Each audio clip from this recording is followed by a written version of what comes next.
The movie begins with the introduction of Jordan Turner, an operator working at the 911 emergency headquarters in Los Angeles. She receives hundreds of calls during her shift, some of which are very serious. However, Jordan has always managed to keep calm and guide the stressed people out of danger. This has made her a well-respected and popular figure in the department. They should probably all be good at their jobs, but what can you do? It's 2023. One day, Jordan receives a call from a young woman named Leia, who faintly whispers that an intruder is trying to break into her house. Hearing this, Jordan immediately tracks her cell phone's location and sends some cops to help her. She then instructs Leia to hide and lock herself in a room. The terrified girl obliges, and she slowly makes her way upstairs. As the intruder enters the house, he begins to search the rooms. Right then, he notices a window slightly open and Leia's shoes on the ground beneath it. This makes him assume that she must have escaped the house already. He then proceeds to go downstairs and pursue her, not realizing that Leia is actually under the bed. What kind of idiot takes their shoes off to jump out a window? Suddenly, the 911 call from Leia's phone abruptly ends, causing Jordan to panic and redial the number. Unfortunately, the ringtone alerts the intruder of Leia's hiding location, and he eventually drags her out. He then takes her phone and starts talking to Jordan. The latter desperately asks him to surrender, saying the cops are on their way, but the intruder is unfazed. In a scary voice, he tells her, "It's too late," before hanging up the call. The incident leaves Jordan in a state of shock, and she starts blaming herself for the poor girl's death. A few days later, Jordan returns to work, but she is still traumatized and nervous to begin her duty. To make matters worse, the news reveals that Leia's corpse was found in a very horrible condition near the highway. Jordan cannot take it anymore, so she stops her work and goes to the balcony for some fresh air. Her boyfriend Paul, who happens to be a cop at the same department, joins her for support. He tries explaining that these things are common in today's world. Nobody puts their phone on silent.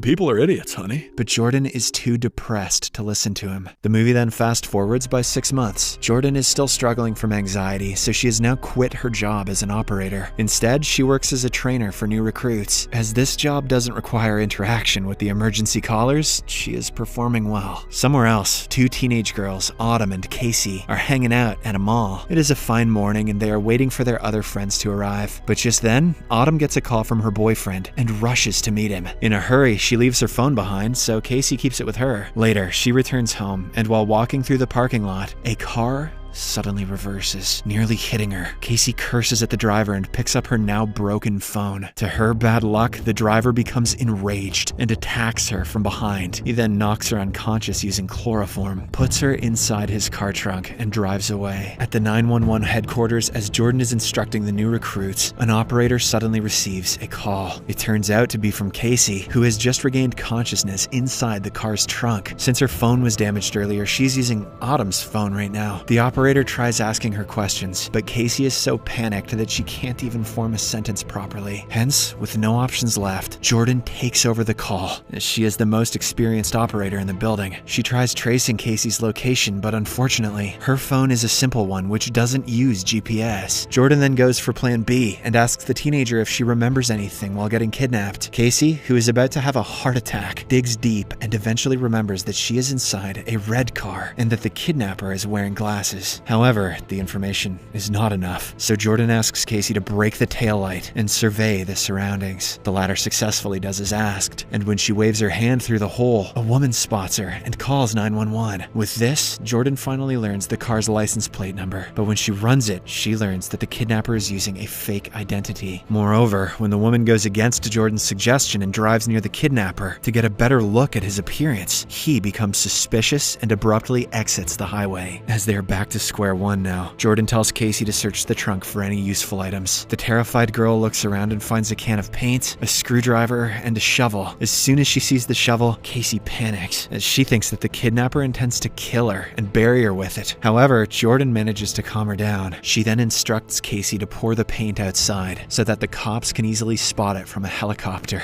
Unfortunately, when the kidnapper stops at a red light, a random driver, unaware of the situation, approaches him and reveals about the leaking white paint. This alarms the kidnapper, so he immediately jumps the red light and drives to a secluded area. He then opens the trunk and threatens Casey, unaware that she has a phone on her. That's right, he's too dumb to check her pockets. Meanwhile, the driver from earlier has become suspicious at the abrupt departure of the man, so he follows him and parks nearby. Assuming that he is trying to hide something in the trunk, the driver tries to confront the kidnapper, but while doing so, he gets attacked and knocked down with the shovel. The kidnapper then changes cars, loads both of them, and drives off. In the following scene, Paul and his partner follow the paint trail and discover the kidnapper's abandoned car. Paul also notices blood on the side of the car and a smashed bottle of chloroform. This gives him an idea. He can now use the bottle to get the kidnapper's fingerprint. Meanwhile, Casey continues talking to Jordan, describing the new vehicle they're in. Suddenly, the driver next to her wakes up and starts screaming. This alerts the kidnapper, so he parks the car, eliminates the driver, and then puts his corpse back in the trunk. At this point, Casey has become certain that she is not going to make it out alive. She starts saying her final prayers, but Jordan once again calms her down and asks her to retrieve the ID of the driver. Casey obliges, and using the information on the card, Jordan finally gets to know about the car they are in. The kidnapper has no idea what pockets are. Right then, the kidnapper realizes that he is running low on gas, so he pulls over at a gas station. Casey, whose phone battery is also low, uses this opportunity to climb through the backseat of the car and scream for help. The plan works, and a nearby worker notices her, but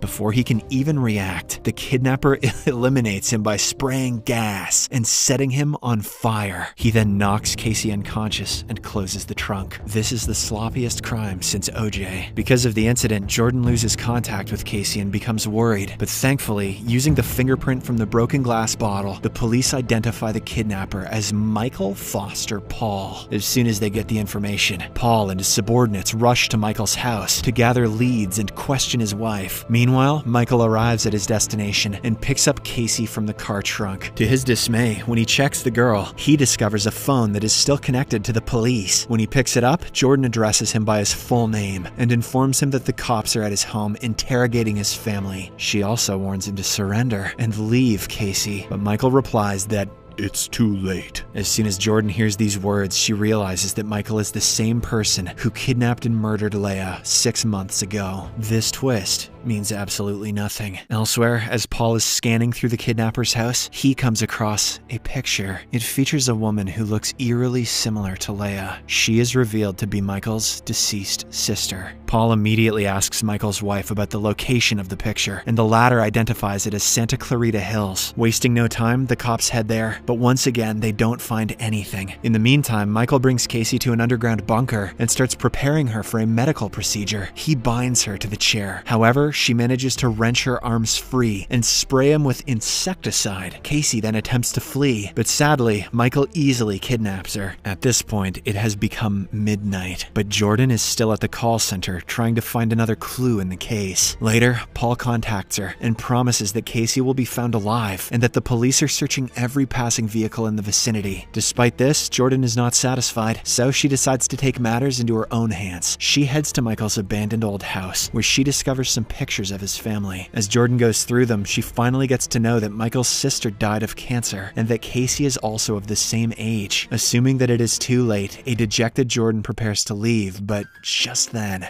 she hears the same background noise that she had heard earlier in Casey's phone call recording. Jordan then looks around and discovers Casey's smashed phone and an underground hatch. This is when it finally dawns on her that Michael carries out all of his heinous crimes inside the bunker. Jordan wants to call for backup, but she also is scared that it may alarm the kidnapper. Hence, after much deliberation, she heads inside the bunker herself. As soon as Jordan reaches the base, she discovers Michael getting ready for something. She then hides in a corner while Michael starts stroking a blonde wig that resembles his sister's hair. Seeing blood on the ground, Jordan realizes that the hair in Michael's hand has been recently pulled from one of his victim's scalps. It is then revealed that the kidnapper misses his late sister so much that he kidnaps girls resembling her appearance and scalps them. He then stores them in a mini fridge as a souvenir. In the next scene, when Michael prepares to cut through Casey's scalp, Jordan comes out of her hiding place and hits him with a mannequin head, knocking him unconscious. She then manages to free Casey from the surgical table and proceeds to flee the place. However, to their bad luck, Michael gets up and attacks Jordan. Just as he is about to finish her off, Casey strikes him in the head, causing him to stumble and fall to the ground. The two girls then get out of the bunker, with Michael following them slowly. As soon as he reaches the top, they attack him and mercilessly throw him to the bottom of the bunker. Feeling safe for the first time, Jordan plans to call for backup, but Casey stops her, revealing that she has another plan. Let's scalp this asshole. In the final scene, when Michael wakes up, he finds himself chained to the same surgical seat. Jordan and Casey then approach him and mention that they will leave him in the bunker as a punishment for his crimes. Hearing this, Michael panics and starts crying. He begs to call the cops and get him arrested, but the girls completely ignore him and leave the room. The movie ends with a satisfying note, as the psychotic killer is left to rot inside the bunker, because the police definitely won't ask any questions about where they found him or anything like that.